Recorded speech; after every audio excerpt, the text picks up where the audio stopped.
Good day. I'm Joseph Noah. I'm a medical doctor and a biochemist, and I'm the author of Document X, Direct Evidence of God's Existence. Our knowledge of our distant past, of the early forms of life, is full with gaps and is scant.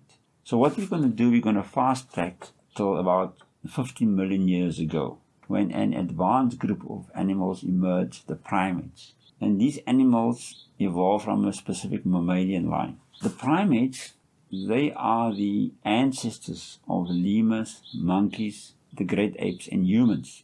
Now, the lemurs and the monkeys were the first to diverge from this lineage. About 12 million years ago, the orangutan ancestors separated from this lineage. And 9 million years ago, the gorilla ancestors split. About 7 million years ago, our closest relatives, the chimps, parted company with our ancestors. These chimps retreated to the forest, the chimp ancestors rather, and they would gradually evolve into modern chimps. The ancestors of humans came down from the trees, adopted an upright posture, and evolved in human direction. Let's focus on the human lineage. Our ancestors, our direct ancestors, evolved around about 200,000 years ago, but had to pass through several stages before reaching the modern human form. Now, the first major players in human evolution were the upright walking apes, which emerged around about 6 million years ago, the Australopithecines. And the next major player were the Homo habilis ancestors, and they emerged around about 2.5 million years ago. They were the first human tool makers. The more developed Homo erectus appeared around about 1.8 million years ago, although there's some controversy as to exactly when they appeared in reality. And about 500,000 years ago, the very sophisticated Homo heidelbergensis appeared. In Europe, they would give rise to Neanderthal man, and in North Africa were the ancestors of modern Homo sapiens. Now, Homo heidelbergensis was advanced in the sense that it had skull capacity just 200 milliliters short of modern humans, and they could manufacture a variety of tools. From upright walking apes to modern humans, the fossil trend shows a glaring direction. We can summarize it in the following way. There was an almost fourfold increase in brain size, flattening of the face, smaller canine teeth, the eyebrows became more refined, and there was signs of the beginning of a chin. So the Quran sums up these pre-human evolutionary stages in 2 verses. Now I'm going to quote these 2 verses and just briefly discuss them. In 76:28, it states, "Without doubt it is we that have evolved them, the human ancestors, and strengthened them with powerful physical attributes through a process of contention for superiority.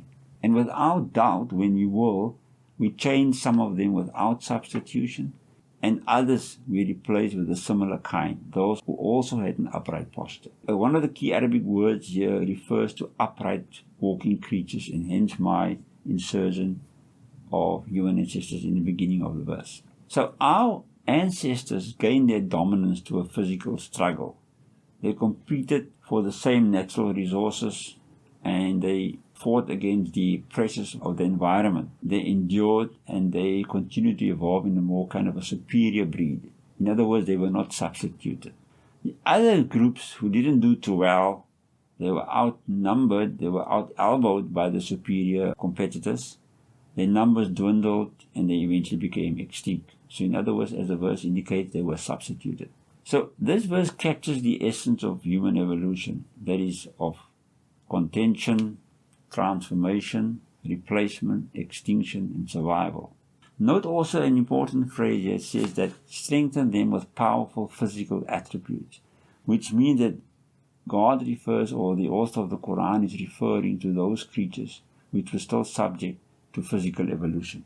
The second verse concerning our pre-human evolutionary history is stated in 76:1 and 2. "Has there not been an endless span of time before man appeared? A time when he had no self-realization and was not even worth mentioning." Now, our direct ancestors appeared around about 200,000 years ago, which represent a small fraction of that long period beginning 6 million years ago, when our ancestors walked the prehistoric plains of Africa, and hence the term endless span of time.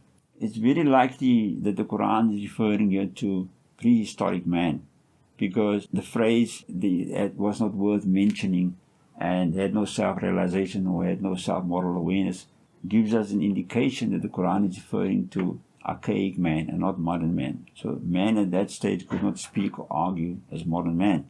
There are two other verses that support this understanding. Chapter 2, verse 34, there's a verse that states where God commanded the forces of nature to bow down before Adam. Adam represents man.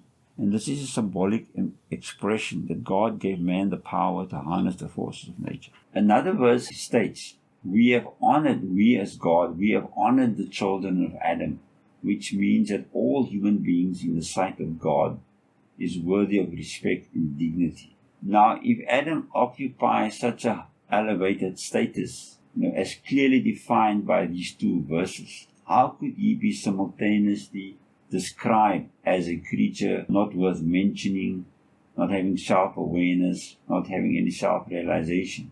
It is therefore fair to conclude that the Quran refers you to ancestral man and not to the modern human species. Now, our direct ancestors evolved around about 200,000 years ago as a small community somewhere in Africa. As their numbers grew, they settled in communities, invented agriculture, domesticated animals. They interacted socially and lived a communal lifestyle and slowly developed a more complex language. And this was an important stage of human evolution because it meant now that they could transmit their ideas to their children or their descendants. And this marked the beginning of civilized life. And the Quran sums up these stages in 10 verse 19, which says, mankind was once a single community. Then they were superseded by a people who began to differ and manipulate their environment. So what it tells us here that man originated as a single ancestral population in a confined geographical area. In other words, it supports the out of Africa theory.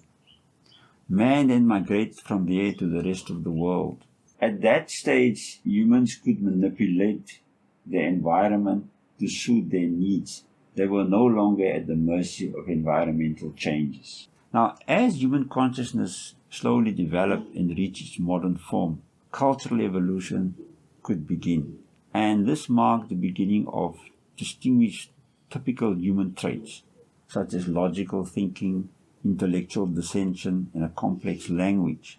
The verse I just quoted now refers to these stages, and the one I'm going to quote now.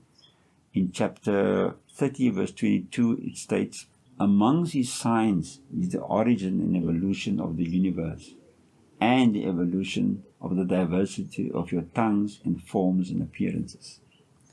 Now, I inserted the word evolution here because there's so many verses in the Quran which clearly speaks about man evolving in stages. In 71:14 it says, He it is who evolved you in stages, in different forms and appearances, in different environments. Humans is the only species which participated in cultural evolution. And this gave us the edge. Our superior faculties gave us dominance. We were simply smart. Other human-like animals, other human-like creatures couldn't compete. They were simply outcompeted by the Homo sapiens competitors, and their numbers dwindled, and eventually they became extinct. So we are the only survivors of all human-related species that ever lived on this planet.